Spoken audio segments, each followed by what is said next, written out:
We are all now guinea pigs for electromagnetic radiation.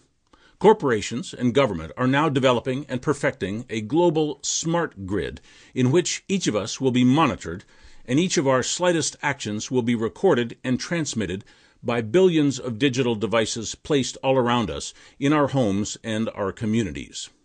Some of those devices are placed by us. All of them are paid for by us. But the data they collect is for someone else. We will never see our data. We will just see what corporations and government want to do to us with that data. That data is used to generate more taxes, sell more goods and services, and to arrest and penalize people whose data makes them look like they are not behaving the way government wants them to behave. This smart grid would be impossible or far more difficult if it were done over wires and fiber optic networks. The cheapest way to transmit this data is by wireless transmissions. Every institution has an infinite appetite for information about you. If government and corporations knew everything about every cell in your body every minute of the day, they would still want higher resolution data. They would want to know about your molecular chemistry and your emotional fluctuations. Your anxiety could be an indicator of your guilt, and they now have ways to measure anxiety from a video or audio recording.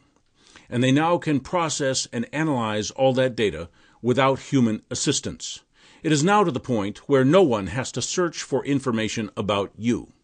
Institutional computers will now bring you to the attention of authorities and marketers when you represent an opportunity for them. The only bottleneck is how to get all the data being collected on you over to them. Wireless technologies allow them to leapfrog the task of laying billions of miles of wires and cable, and this brings the smart grid surveillance network online at a highly accelerated rate. What this means to the guinea pigs, you and I, is that every slice of available transmission spectrum will be crammed with traffic about you for the collective, the corporations and public agencies who want to sell, tax, and arrest you for fun and profit. Cramming all those frequencies with traffic will cause some major catastrophes to public health and privacy. This smart grid program has taken the obsessive-compulsive approach. It is like they're saying, if a little humidity is good, then it would be even better if everyone were underwater. Saturating the biological environment with electromagnetic radiation is murder, mass murder. Biological organisms are electrical devices.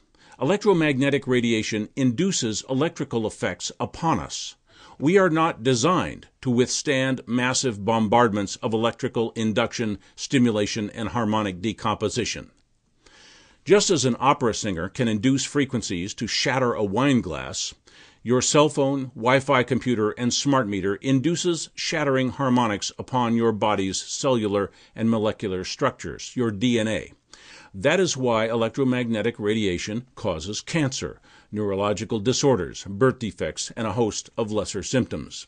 Electromagnetic radiation dismantles you from the inside out. In the years just ahead of us, we are about to see a whole lot more of those diseases, injuries, and symptoms.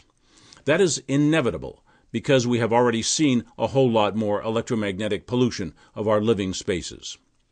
Billions of dollars are being made by corporations and governments by wirelessly wiring your world. They are downplaying the effects of electromagnetic radiation. They are bullying and threatening anyone who opposes the radiation rollout. They're pretending the downside doesn't even exist, and they're using all their money and power to squelch anyone who raises any inconvenient facts, evidence, or science. You may recognize this pattern from the DDT issue, the asbestos issue, the tobacco issue. In each one of those cases, those large and highly profitable industries managed, through propaganda and legislative lobbying, to suppress the truth until so many people died and the evidence was so overwhelming that even corrupt political leaders had no choice but to finally capitulate. DDT is now banned, asbestos is banned, and tobacco is becoming more severely restricted and taxed every day. Electromagnetic radiation is a major international industry with far more profit potential than DDT, asbestos, and tobacco combined.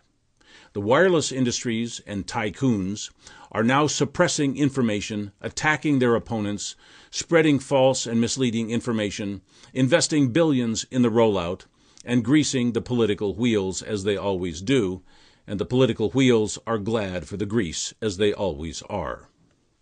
Prepare to be personally exposed to levels of electromagnetic radiation far above and beyond anything ever experienced in human history. Prepare to be the guinea pig in an experiment with human cancers, mutations, illnesses, and death.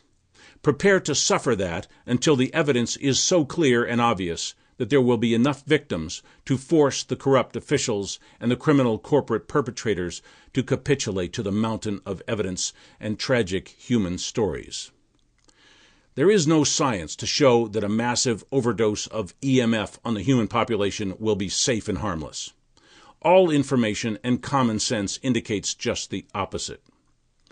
But this time it will be different than DDT, asbestos, and tobacco. The powers that be will never give up their wireless data collection network. They may offer to shield your digital devices. They may pay the settlements on your lawsuits. They may cry out to Congress about how vital the smart grid is for their businesses, for their security, for their profits and power, but they will not give up wireless technology without a major fight. Will you fight them? Because there are only two choices: fight or be radiated. Fight or accept birth defects, cancer, brain disease, and countless other unforeseen tragic consequences. Obviously, electromagnetic radiation must one day go the way of DDT, asbestos, and tobacco. The question is simply, at what point do we all realize that we must fight?